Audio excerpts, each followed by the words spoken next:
បច្ចុប្បន្នប្រទេសចិនគឺបានឈរនៅលំដាប់ទី1សម្រាប់វិនិយោគិនរបស់ខ្លួនដែលបានមកបណ្ដាក់ទុនវិនិយោគនៅក្នុងប្រជាជាតិកម្ពុជាហើយមិនតែប៉ុណ្ណោះទេសចរជនជាតិចិនក៏ស្ថិតក្នុងចំណោមទេសចរបរទេសឈានមុខមួយផងដែរដែលចូលមកទស្សនាកម្ពុជាជាមួយគ្នានេះក៏នៅមានទំនាក់ទំនងប្រពៃណីនិងការទូតកាន់តែស្អិតរមួតរវាងប្រទេសទាំងពីរផងដែរ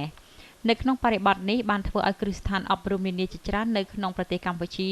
បាននឹងកំពុងតែធ្វើការវិនិយោគនិងបើកវគ្គបណ្ដុះបណ្ដាលជាភាសាចិនជាស្ដែងនៅថ្ងៃទី22ខែតុលាឆ្នាំ2013នេះវិទ្យាស្ថានអន្តរជាតិអាមេរិកបានធ្វើសន្និសីទសារព័ត៌មានស្ដីពីការបើកវគ្គបណ្ដុះបណ្ដាលភាសាចិនជាផ្លូវការនៅក្នុងប្រទេសកម្ពុជាផងដែរថ្លែងនៅក្នុងសន្និសីទសារព័ត៌មានលោកអគ្គគួយមេងលីចាងវ៉ាងវិទ្យាស្ថាននិងសាលាអន្តរជាតិអាមេរិកបានមានប្រសាសន៍ថា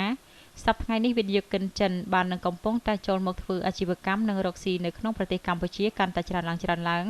ហើយជាពិសេសនោះចំនួនភ្ញៀវទេសចរជនជាតិចិនចូលមកកំសាន្តនៅក្នុងប្រទេសកម្ពុជាចេះតែមានការកើនឡើងពីមួយឆ្នាំទៅមួយឆ្នាំផងដែរដូច្នេះដើម្បីឆ្លើយតបទៅនឹងតម្រូវការទីផ្សារការងារនាពេលបច្ចុប្បន្ននេះឲ្យមានប្រសិទ្ធភាពទើបជំរុញឲ្យយើងសម្រេចបើកវគ្គបណ្ដុះបណ្ដាលជាភាសាចិនលោកអគ្គបានបញ្ជាក់ទៀតថានាពេលអនាគតដ៏ខ្លីខាងមុខគឺឆ្នាំ2015ប្រទេសក្នុងសមាគមអាស៊ានទាំងអស់នឹងធ្វើសមាហរណកម្មនៅពេលនោះភាសាដូចជាស្ពានសម្រាប់ចម្លងរវាងមនុស្សដែលមានវប្បធម៌ជាតិសាសន៍ប្រពៃណីនិងទំនៀមទម្លាប់ខុសៗគ្នាស្របពេលដែលបរិបទនៃភាពរីកចម្រើនដ៏ឆាប់រហ័សរបស់ភាសាចិនក៏បានក្លាយជាភាសាមួយដែលគេនិយមសិក្សានៅពាសពេញពិភពលោកបន្ទាប់ពីភាសាអង់គ្លេសខណៈដែលសប្តាហ៍ថ្ងៃនេះមានអ្នករស់នៅលើពិភពលោកប្រមាណជា20%បានប្រើប្រាស់ភាសាចិនបច្ចុប្បន្នសេដ្ឋកិច្ចប្រទេសចិនគឺជាប់លំដាប់ថ្នាក់លេខ2នៅលើពិភពលោកបន្ទាប់ពីសហរដ្ឋអាមេរិកហើយប្រទេសនេះគឺត្រូវបានគេរំពឹងថានឹងក្លាយជាប្រទេសមានសេដ្ឋកិច្ចធំជាងគេបំផុតនៅឆ្នាំ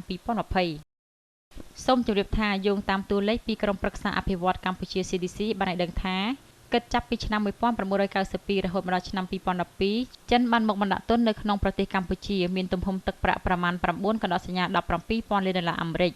ហើយការដោះដូរពាណិជ្ជកម្មទ្វេភាគីរវាងប្រទេសទាំងពីរនៅឆ្នាំ2012មានទំហំទឹកប្រាក់2កណ្ដោះសញ្ញា$9,000 លានអាមេរិកនិងរំពឹងថានឹងសម្រេចបាន$5,000 លានអាមេរិកនៅឆ្នាំ2017នៅប្រទេសណាក៏ដូចនៅប្រទេសណាតែតែមានបញ្ហានយោបាយតិចតួចជាពិសេសកំឡុងពេលការបោះឆ្នោតសំខាន់គឺថាពេលបោះឆ្នោតហើយគឺបកទាំងពីរតែងតែពិភាក្សាគ្នារកដំណោះស្រាយដើម្បីផ្ដល់ប្រជាពលរដ្ឋមានភាពកក់ក្ដៅ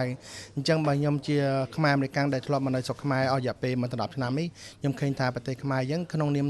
នយោបាយគឺមានស្ថិរភាពខ្លាំងហើយបើយើងប្រៀបធៀបទៅថាជំនាន់ពីដើមវិញគឺថាប្រទេសខ្មែរយើងមិនដែលមាន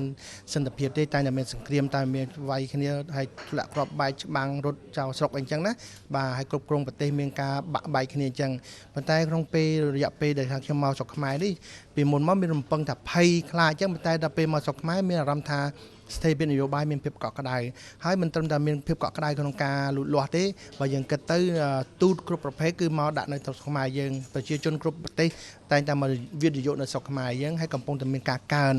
ដូចជាប្រទេសជប៉ុនក្តីប្រទេសម៉ាឡេស៊ីក្តីប្រទេសសិង្ហបុរីនិងប្រទេសនានាក្នុងឧបសម្ព័ន្ធអាស៊ានរបស់យើងនេះគឺមានការគ្រប់គ្រងរបស់វិនិយោគទុននៅលើស្រុកខ្មែរយើងប្រទេសណាក៏ដោយដែលមានវិនិយោគទុននៅវិនិយោគដែលថានៅពេលវេលាយូរហើយនឹងដើម្បីឲ្យមានការកកិតកក្រែងក្នុងប្រទេសហ្នឹងគឺថាសំខាន់ណាស់ពឹងទៅលើស្ថិរភាពនយោបាយបាទហើយស្ថិរភាពនយោបាយផ្ដល់មានភាពទំនុកចិត្តកក់ក្ដៅទៅលើបរទេសដែលគេហ៊ានមានទឹកចិត្តដើម្បីមកវិនិយោគស្រុកខ្មែរយើងហើយបច្ចុប្បន្នយើងឃើញថាមានប្រទេសជប៉ុនកំពុងតែវាយលុបហើយនិងកូរ៉េកំពុងតែវាយលុបមកដើម្បីវិនិយោគបណ្ដោះការងារបណ្ដោះសេដ្ឋកិច្ចហើយនឹងរោងចក្រជាច្រើនមិនត្រឹមតែប្រទេសទាំងពីរហ្នឹងទេព្រមទាំងប្រទេសនានាផងដែរមានបាក់ទូតសម្ព័ន្ធមិត្តភាពជាច្រើនអញ្ចឹងខ្ញុំក៏សង្ឃឹមថានឹងមានការចរចាគ្នាដ៏រលូនដើម្បីរកសន្តិភាពរកភាពកក់ក្ដៅឲ្យប្រជាជនយើងបាទ